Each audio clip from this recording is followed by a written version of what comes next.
in 2022, 2023, SUI, Celestia, a bunch of these guys raise a lot of capital. They're serious projects, so then they get developers and they do all of their kind of groundwork, building community, all of that. And then what you see is success or initial signs of success. They're still early, so you don't know, but the initial signs of success. And that's what builds momentum, because the more activity on chain, the more the value of the chain goes up. So it's all driven by something called Metcalfe's law. Metcalfe's law is how to value a network. And it's basically the number of users on the network and the total value transacted on the network. So some networks are lopsided. Doge is the most lopsided network of all, right? There's no on-chain activity. Nothing is built on it yet. Maybe X will be. SUI Network was gearing up for a big event on January 1st, 2025, with nearly $300 million of its native token about to be unlocked. This is part of SUI's monthly process, which increases the circulating supply and impacts investors' holdings. Raoul Pal, CEO of Real Vision, is optimistic about SUI's future and suggests that it could outperform major players like XRP and Solana during this bullish period. Paul points to SUI's breakout from an inverse head and shoulders pattern as a sign of its bullish potential. Through Paul's analysis, the coin has the potential to break out in 2025, and many analysts are even targeting over $5 for SUI by Q1 2025. While acknowledging Solana's strength as a proven protocol, Paul sees SUI as a riskier but more rewarding investment.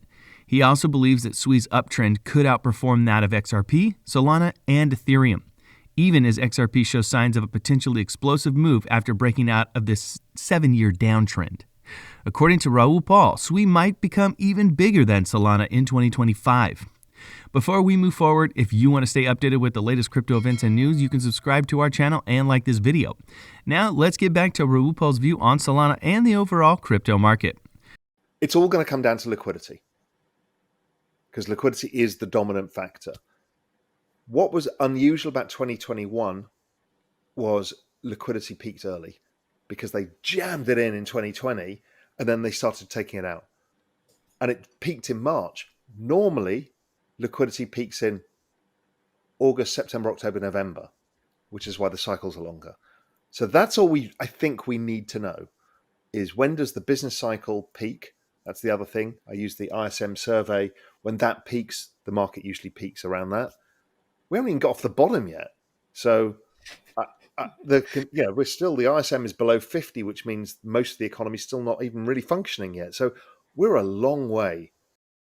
And if you're really just going to reduce risk and hold, just Bitcoin. Yeah. Or ETH plus staking yield, Yeah. The easiest trade is the second cycle trade. The Solana this time around, has it done well? Is the community still there? Does the price start performing in outright terms, and then versus ETH and Bitcoin? Yeah, that's the trade. The trade is not to be brave in the bear market and hold the riskiest stuff all the way down. Because it goes down 99.9% half the time.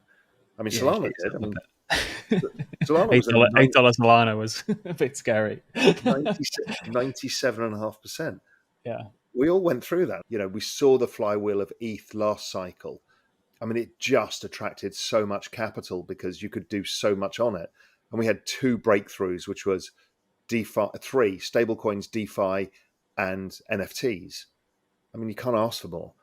Solana, its breakthrough has been meme coins.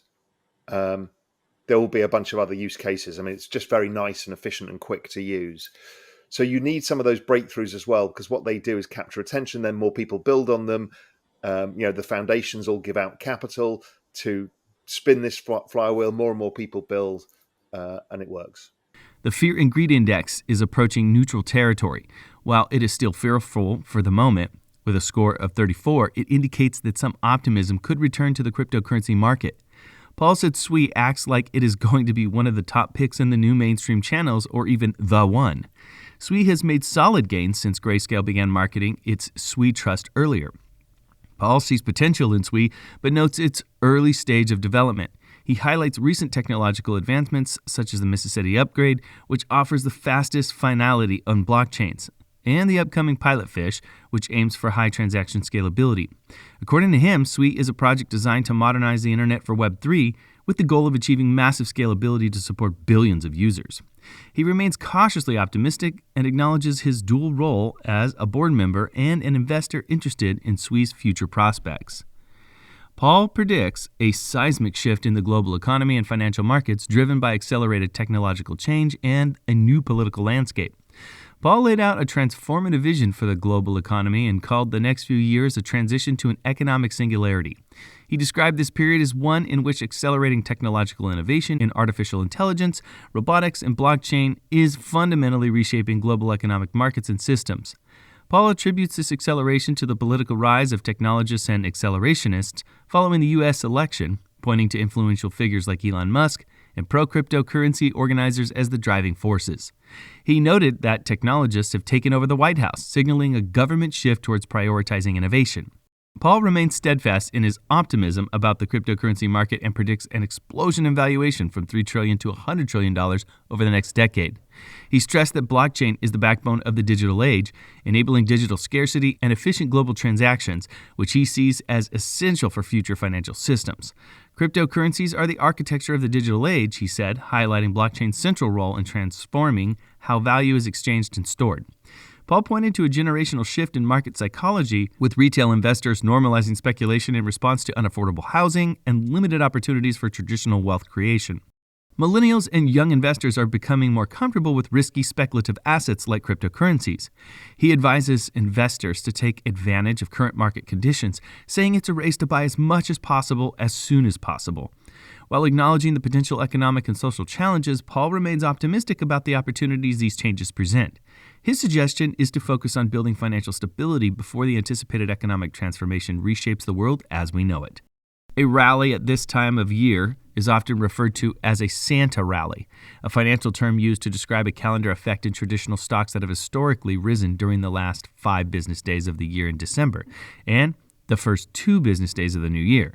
Paul also believes the most explosive rally of the current market cycle is yet to come and could occur next year, perhaps in the run-up to the Federal Reserve meeting in March, when rates could be lowered. So we are not yet at the banana zone singularity point. That too will come. It will probably be the Fed's departure that all this becomes absurd. Paul indicated that Solana's long-term chart shows immense upside potential and said that the price is on the verge of a significant breakout. He noted that once the price breaks above its current resistance, it is likely to experience a strong acceleration. As for Ethereum, Paul predicts that Ethereum could experience a dramatic rally if it manages to break the upper boundary of a symmetrical triangle pattern, which typically signals bullish momentum when the price crosses its upper line. Paul mentioned 2 possible scenarios for Ethereum's future, either a pullback to gain more momentum or an immediate surge through the resistance.